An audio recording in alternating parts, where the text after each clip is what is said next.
E essa tende a ser uma semana extremamente agitada para o Bitcoin e para as criptomoedas, porque temos muitos eventos decisivos, é disso que eu vou falar nesse vídeo.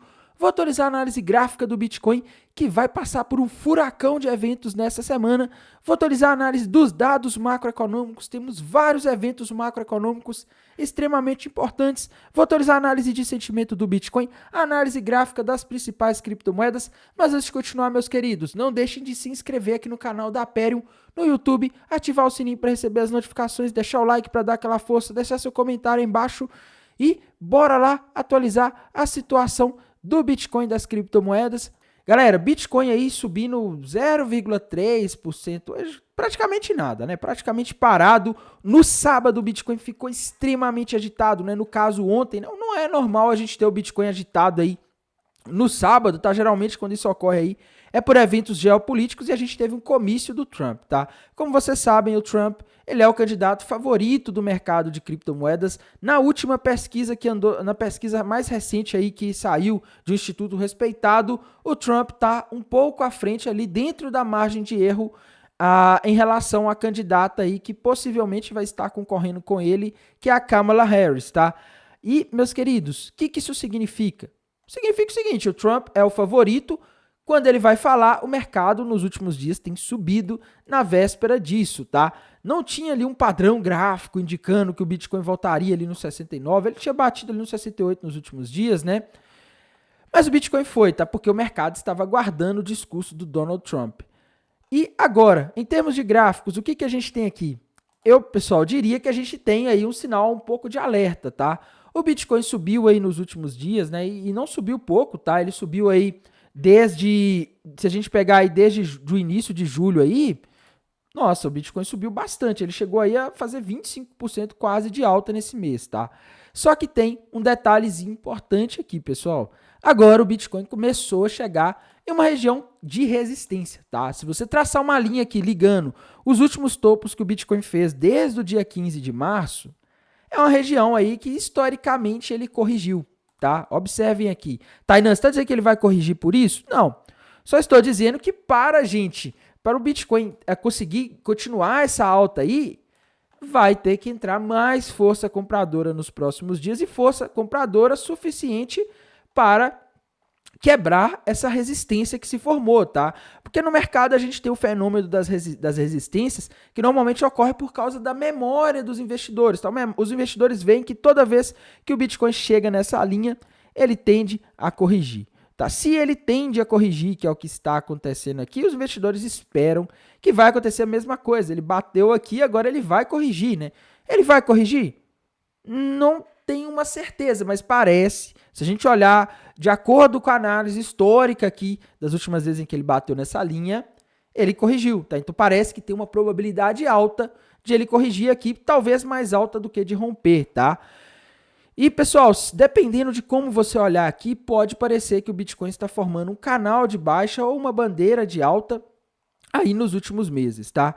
Se for uma bandeira de alta, se ele romper isso aqui para cima, isso for uma bandeira de alta, aí, meus queridos, um abraço, tá? Porque aí é projeção lá nos 90 mil dólares, só que o Bitcoin tem que romper, coisa que ele ainda não fez, pelo menos até o momento, tá? Então, eu diria que é um momento aí de cautela, tá? Para quem tá querendo abrir posição comprada agora, no Bitcoin principalmente, talvez você esteja comprando uma resistência, tá? Tem outras formas de ver isso daqui, né? O Bitcoin pode fazer alguma armadilha aí, tá? Ele pode fingir que vai romper o topo histórico, igual ele já fez ele fingiu nos últimos tempos aí muitas vezes que iria romper o fundo anterior, tá? E foi muitas vezes mesmo, né? Quem olhava isso aqui falava, nossa, tá rompendo aqui esse retângulo, ou esse padrão para baixo, esse topo duplo, formou vários possíveis topo duplos aqui e teve armadilhas ali no rompimento, tá? Então quem olha isso daqui ia falar, nossa, o Bitcoin vai romper para baixo. Ele pode fazer uma dessas aqui também, tá? Ele pode vir aqui e talvez ali um pouco acima lá no 74 ou 72, 73 e voltar, tá? Então ele ainda tá dentro de uma região de resistências aqui, tá? Então tem que tomar bastante cuidado do ponto de vista de análise gráfica. Padrões gráficos, eu só consigo ver um possível padrão gráfico no gráfico de uma hora aqui, tá? Não tá definido, tá igual aquela possível bandeira de alta que a gente tá vendo ali no gráfico do Bitcoin, né? Que seria um padrão muito bom para o Bitcoin. Se o Bitcoin perder a região ali dos 66.600, aí ele forma um topo duplo com alvo lá nos 64.137, mas ele tem que romper também, tá? Ele não rompeu. Então, a análise gráfica do Bitcoin tá muito indefinida, mas, meus queridos, para mim, o gráfico do Bitcoin ele não mostra nem metade do que tem por acontecer nesta semana que está se iniciando, tá? E para mim, o que está fazendo mais preço ultimamente no mercado de criptomoedas é o mercado americano, tá? Nos últimos dias para trás aí a gente teve as bolsas americanas caindo e o Bitcoin estava como só subindo, né? Bolsas americanas estão um pouco descoladas do Bitcoin nos últimos tempos porque o Bitcoin está tradando muito as eleições americanas. Isso porque o Donald Trump é o candidato favorito do mercado de criptomoedas por defender a desregulamentação das criptomoedas, tá? E nessa quarta-feira, dia 31 de julho, o Trump irá realizar um comício lá nos Estados Unidos às 6 horas depois do meio-dia, no horário da costa leste, tá? Então, meus queridos, isso é importante por quê, tá? Eu vou explicar o porquê. Porque nas últimas vezes em que o Donald Trump iria fazer um comício, geralmente o mercado subia ali na expectativa do comício dele falar alguma coisa das criptomoedas. O mercado age muito assim, né? Quando tem uma expectativa, ele costuma subir. No último sábado aconteceu isso, inclusive, o mercado subiu ali antes do comício do Trump. O Trump começou a falar, o mercado caiu. O Trump falou algumas coisas legais para o mercado de criptomoedas, o Bitcoin subiu, tá? Então, quarta-feira pode ser um dia aí, os próximos dias o mercado pode começar a operar aí em cima dessa possibilidade, desse discurso dele, tá?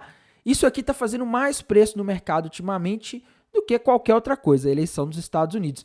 Só que quarta-feira não vai ser só o dia do discurso do Trump, meus queridos.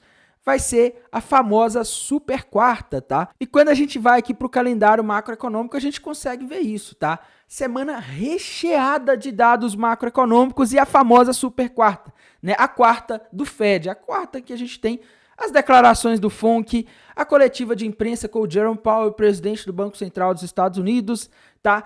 E, meus queridos, a semana já vai começar agitada, tá? Porque, primeiro, terça-feira a gente tem confiança do consumidor de julho lá nos Estados Unidos, dado macroeconômico extremamente importante e que pode sim mexer com o mercado de criptomoedas.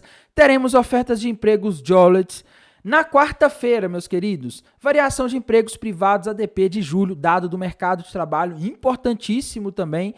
A gente vai ter declaração do FONC na parte da tarde. Às 3 horas da tarde, no horário de Brasília, a gente vai ter o Jerome Powell falando, e isso é extremamente importante, galera, porque na sexta-feira passada tivemos o dado de inflação mais, não seria a palavra certa, mais olhado, né, mas mais considerado mais importante pelo Banco Central dos Estados Unidos para decidir se o que eles vão fazer com a taxa de juros, né? A gente precisa que os juros caiam para o Bitcoin, para as criptomoedas subirem, né?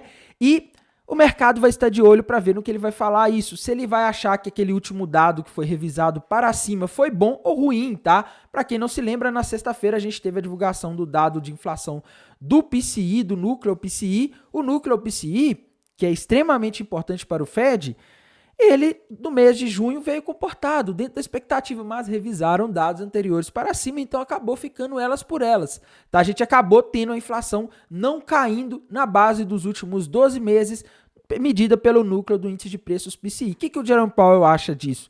Na próxima quarta-feira, a gente vai saber, tá? A grande aposta do mercado nos últimos tempos vem sendo em um corte de juros em setembro. Se você corta juros, os investidores começam a procurar investimentos um pouco mais arriscados, como ações, criptomoedas, e isso tende a trazer dinheiro para esses mercados e causar valorização, tá? Então, o que acontece é que o mercado está de olho no que o Jerome Powell vai estar falando, tá? Se ele vai falar aí nas declarações dele que, por exemplo, ele acha que a inflação veio boa, que a inflação está convergindo para a meta, se ele falar essas coisas, tranquilo. Agora, se ele chegar lá e falar, a gente precisa ver mais dados, ou se ele falar que o dado não agradou, a inflação não caiu como eles esperavam, aí a gente entra numa situação um pouquinho difícil, tá? Porque se ele falar alguma coisa nesse sentido, o mercado pode começar a desprecificar, eu não sei se a palavra desprecificar existe, né? Mas o mercado pode começar a entender que talvez ele não venha, o Banco Central dos Estados Unidos não venha cortar os juros em setembro. E aí a gente pode ter uma queda, alguma coisa do tipo, tá? Então,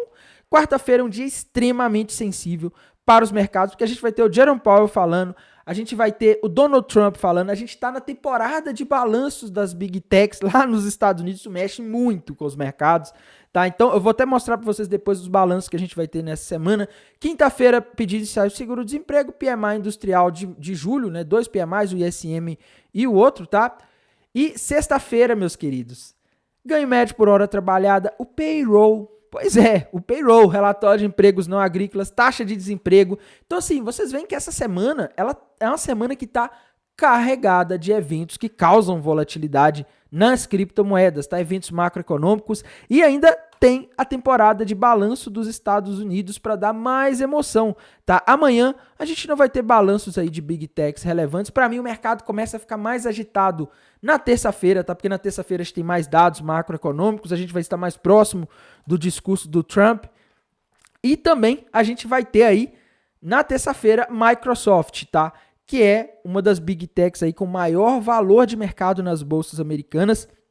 E o mercado vai estar de olho em como vão vir os resultados dela e principalmente como vão vir as perspectivas, as expectativas de lucro futuro, de receita futura, que vem junto com esses dados, tá? Então o mercado vai estar de olho nisso. Depois da terça-feira aí, a gente vai ter na quarta-feira, na super quarta, um balanço extremamente importante, que é o da Facebook, da Meta, né? Se esse balanço vier aí muito bom, talvez o mercado ok, se as projeções vierem boas, ok.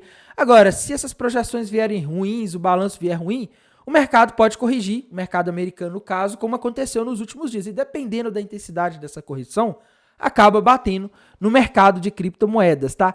Quinta-feira, meus queridos, quinta-feira piorou, né? A gente vai ter Apple e Amazon, as duas divulgando balanços aí na quinta-feira, tá? Então isso aí gera bastante volatilidade para os mercados. Na sexta-feira a gente não tem nenhuma Big Tech aí extremamente relevante divulgando balanço, mas já deu para ver que a semana vai ser uma das mais recheadas de eventos aí impactando o mercado de criptomoedas que a gente já teve.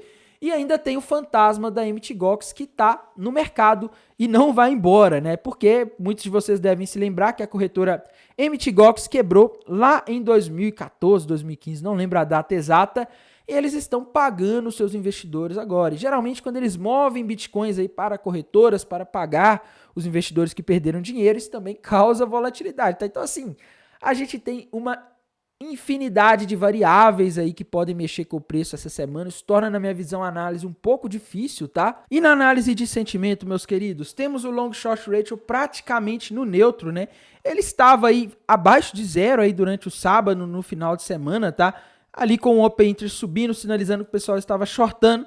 Então, o mercado foi lá, pegou a liquidação, a gente vê que depois desses movimentos, ele virou para o positivo, mas está ali em 1,15, tá? Então, ele está praticamente no neutro aí, tá? É difícil a gente arrancar alguma informação muito precisa de para onde o mercado vai somente olhando esse indicador nessas condições, até porque o long short ratio é um indicador que pode mudar muito rapidamente, né? Mas galera, a gente tem que olhar aqui algo interessante, tá? A gente tinha bastante liquidez ali na região dos 68, entre 68 e 69 mil dólares, tá? E o mercado consumiu boa parte daquela liquidez. Agora, o ponto que a gente tem mais liquidez aqui para o Bitcoin é na faixa ali entre 69.500 e 70.500 dólares. Tá? A gente vê aqui que essa região é uma região aí que está com bastante... É o ponto que a gente vê mais liquidez acumulada nos últimos 7 dias. Né? Isso mostra que o pessoal está shortando e, teoricamente, as baleias poderiam jogar o mercado lá para liquidar esse pessoal que está extremamente alavancado aí apostando na queda. A gente também não pode deixar de olhar aqui, pessoal, para a situação das outras criptomoedas, tá? Ethereum, principalmente, Ethereum caiu na semana passada depois do lançamento do ETF, ela despencou, na verdade, né? Caiu é até uma forma bem suave aí de falar o que aconteceu com a Ethereum, tá? Ethereum, por enquanto, difícil você enxergar algum padrão gráfico muito bem definido aqui, tá? Eu não consigo ver nada rompido aqui. Algumas pessoas podem desenhar aqui uma cunha ascendente, que seria um padrão aí baixista, mas eu não sei, tá? Eu esperaria ela romper alguma coisa aqui, fazer alguma coisa mais fácil de visualizar, tá? Para mim o gráfico da Ethereum, ela tá lateralizando, ela bateu o alvo daquele topo duplo que a gente comentou na semana passada, né? E agora que se ela bateu o alvo do topo duplo, fica difícil de montar uma posição, porque ela tá na região de suporte, tá? Entre a região ali dos 3.100 e 2.800 dólares, a Ethereum ela tem um suporte muito bem definido, tá? Então, Por enquanto, eu acho que a gente tem que aguardar aí. Eu acho que agora a Ethereum, o evento que estava causando preço na Ethereum, ele passou, que eram os ETFs, né? Não sei se você se lembra, os ETFs de Bitcoin fizeram o Bitcoin subir muito no final de 2023 e início de 2024. Depois que eles vieram, o mercado ficou na mesma faixa de preço. O Bitcoin fica ali entre 73, 72, 70 mil dólares e 58, por aí, tá? Desde que o ETF passou, o Bitcoin está sendo um catalisador e talvez a Ethereum fique agora sem um catalisador também, porque ela estava tendo aí esse motivo de volatilidade nos últimos dias, né? Então acho que agora ela pode voltar a acompanhar mais o Bitcoin, né? Porque já passou o evento aí chave. E pessoal, a Ethereum, para mim, o importante dela é que ela acaba impactando as outras altcoins, né? A gente tem que ver aqui, gráfico dela, eu não estou conseguindo ver um padrão aqui muito bem definido. A gente tem que ver o gráfico das outras altcoins aí importantes, né?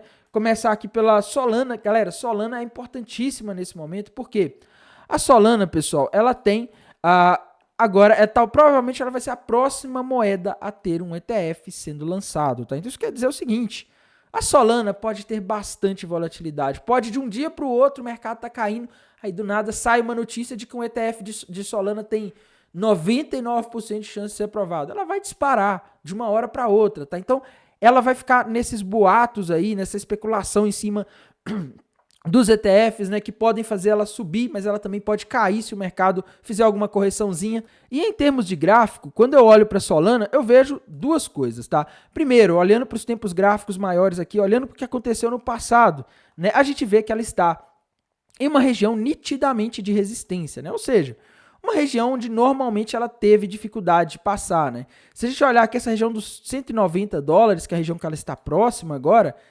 não deixou a Solana passar nas últimas vezes em que ela alcançou, tá? Vocês vejam que as últimas 3 vezes em que a Solana foi para essa região, ela até fingiu que ia romper, mas acabou caindo aí em todas essas vezes, tá? Agora vai acontecer o mesmo? Não tem como garantir, mas tá num ponto aí arriscado. Se você for montar uma operação na Solana, compra, rompeu aí, vai começar a subir, sobe o stop um pouquinho, sobe o seu stop para o preço de entrada, não fique esperando aí grandes retornos, porque ela pode acabar acompanhando o mercado se o mercado não for bem, tá? E pode subir também, então tem que controlar bastante aqui nas apostas, tá? Em termos de gráfico, aqui no tempo gráfico de 4 horas, por exemplo, eu já vejo uma outra coisa interessante para Solana. Uma bandeira de alta rompida para cima já, tá quase ali fazendo o pullback para confirmar, aí para dar mais segurança nesse movimento, com alvo lá nos 210 dólares. Tainan, rompeu?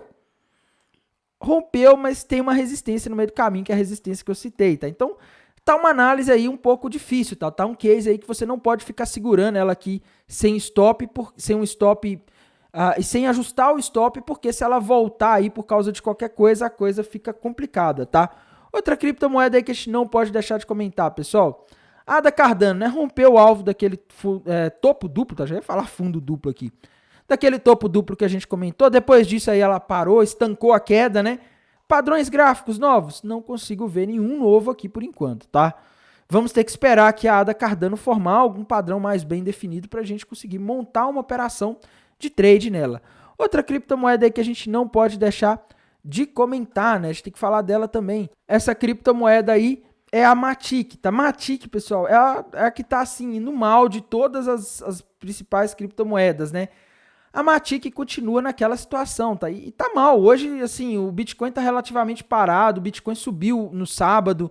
A Matic simplesmente não consegue subir, pessoal. E graficamente ela rompeu para baixo uma cunha ascendente nos últimos dias. Tá? Rompeu isso lá no dia 18 de julho, né? 10 dias atrás.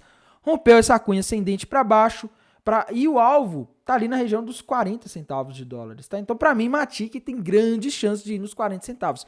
Eu acho que só se o Bitcoin começar a subir aí muito forte, romper o topo histórico ali, no caso ali o topo histórico seria o 73 e alguma coisa, tá? Não lembro o valor exato agora, mas o Bitcoin teria que demonstrar muita força aí para Matic conseguir seguir essa subida, tá? Porque começar a subir e não ir buscar esses 40 centavos, porque o gráfico dela tá ruim e ela tá demonstrando fraqueza ao cair, até mesmo quando o mercado tá subindo, tá? Então, o caso da Matic aí é um caso um pouco mais difícil, né? Outra criptomoeda aí que a gente não pode deixar de comentar, pessoal, Binance Coin, tá? Binance Coin tá numa situação aí também que não é das mais fáceis, tá? O gráfico dela é difícil, tá? Você vê um monte de coisa que ela tava outro dia formando ali um possível, uma possível flâmula ali com alvo no 630, mas o Bitcoin deu uma corrigida aí alguns dias atrás, ela simplesmente caiu, tá? Aí e descaracterizou, e agora ela pode estar, tá? Aí é especulação,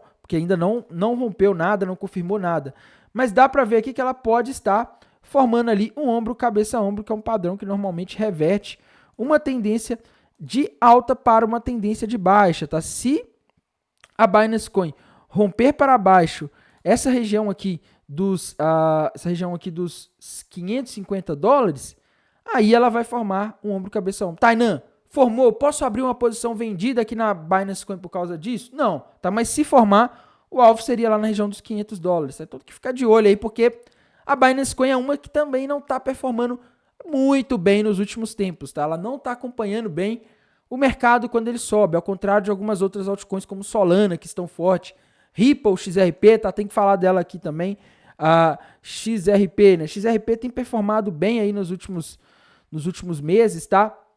Ela parecia estar rompendo ali uma flâmula igual a Binance Coin, mas em vez de romper e continuar, ela tá andando de lado. Tá? Esse padrão de triângulo simétrico, flâmula, ele costuma apresentar muitas falhas, infelizmente, viu? E aí, pessoal, a gente tem que tomar um certo cuidado aqui, tá? Se ela não começar a andar logo aí, eu, sinceramente, vou descaracterizar, vou desconsiderar essa flâmula. A XRP, na verdade, é uma moeda que faz muito pump and dump, né? Notícias aí de ETFs de XRP, qualquer coisa do tipo, podem fazer ela subir aí de uma hora para outra, tá? De qualquer forma, o alvo desse padrão aí que ela parece estar formando tá lá nos 80 centavos de dólares, tá? Outra criptomoeda que a gente não pode deixar de comentar, pessoal. Deixa eu ver aqui. Uma moeda aí que o pessoal sempre quer saber também, tá? Pendulum, né? É uma moeda aí muito... que vem recebendo muita especulação aí. Quando a gente olha o gráfico dela, ela parece estar fazendo aquele topo duplo lá, com alvo na região dos $2, tá? Então, ela vai? Não tem como afirmar, mas o gráfico está dizendo que sim, tá? O gráfico está dizendo que tem uma alta probabilidade dela, que está agora em 3,80 aproximadamente, cair para $2, tá? Dog, né? Dog é outra criptomoeda que a gente não pode deixar de falar, que o pessoal ama essa moeda, embora eu acho que tem que tomar cuidado com isso daqui, né? O pessoal tá, queimou o supply de Dog, beleza, cara, mas será que os desenvolvedores não estão despejando aí por detrás dos bastidores, né? Não sei, tá? Em termos de gráfico, a Dog parece estar formando um triângulo descendente, que normalmente é um padrão que indica queda, tá? Se ela for buscar o alvo disso daqui, a gente está falando de uma queda forte. Ela rompeu? Ainda não, tá? Então não dá para eu chegar aí e falar, galera, vende Dog porque ela vai buscar ali uns 60% de queda. Mas o alvo aqui, caso ela rompa para baixo esse suporte desse triângulo descendente, é lá na região dos 65 centavos. E triângulo descendente, meus queridos, é um padrão muito forte de queda, tá? Ele é um padrão que eu não costumo ver triângulo descendente errando muito não, tá? Ao contrário do triângulo simétrico que eu já vi errando milhares de vezes, o triângulo descendente ele é muito bem definido. Vocês veem que os topos estão ficando cada vez mais baixos. Isso aqui significa o seguinte: os vendedores estão conseguindo empurrar o mercado cada vez mais baixo, enquanto os compradores, o máximo que eles estão conseguindo fazer aqui é manter a criptomoeda nessa região de suporte, tá? Só que quem que tá mais forte aqui? Os compradores que estão conseguindo empurrar cada vez mais para baixo ou os vendedores que estão conseguindo empurrar cada vez mais para baixo, né? Ou os compradores que estão conseguindo empurrar, que estão apenas conseguindo segurar o mercado nesse suporte. Obviamente, os vendedores estão empurrando cada vez mais baixo, eles estão mais fortes. Tá? Então, eles podem acabar conseguindo quebrar esse suporte e fazer ela despencar aí. Tá? Então, muito cuidado aí com essa criptomoeda. Ela pode subir bastante no bull market? É possível, tá? É possível. O pessoal ama meme coin, né? Não pode ver uma meme coin que todo mundo sai comprando. Mas o hype dela, pelo menos por agora, parece que já foi, tá? Então tomem um pouco de cuidado aí com isso, tá? E a outra criptomoeda aí que eu tenho que falar também, que o pessoal fala que eu esqueço às vezes dela, né? A Polkadot, tá? Polkadot é uma que também não tá com gráfico legal, viu? Polkadot parece ter rompido para baixo aí um triângulo simétrico. Hoje ela tá caindo, tá? Mesmo com o Bitcoin estável, algumas altcoins subindo, ela tá caindo. O alvo para ela tá lá na região dos $4, tá? Então Polkadot não tá aí muito boa de gráfico não, tá? Eu acho que Polkadot a 4 centavos, pode a 40 dólares, a 4 dólares, viajei aqui, né, gente? Mas a 4 dólares, para quem tiver paciência pro bull market, pode ser algo interessante, tá? Pode ser algo interessante. Mas no curtíssimo prazo aqui, o gráfico dela tá indicando que ela pode aí cair mais um pouco, tá? Essa é a situação, pessoal, das principais criptomoedas. Se quiserem que eu analise mais alguma criptomoeda, deixa aí nos comentários que eu irei responder todo mundo. Vou voltar a responder todo mundo a partir de agora. Desejo a todos aí um excelente início de semana. Já ia falar final de semana, início de semana. Um bom descanso e bons negócios. Até mais. Tchau.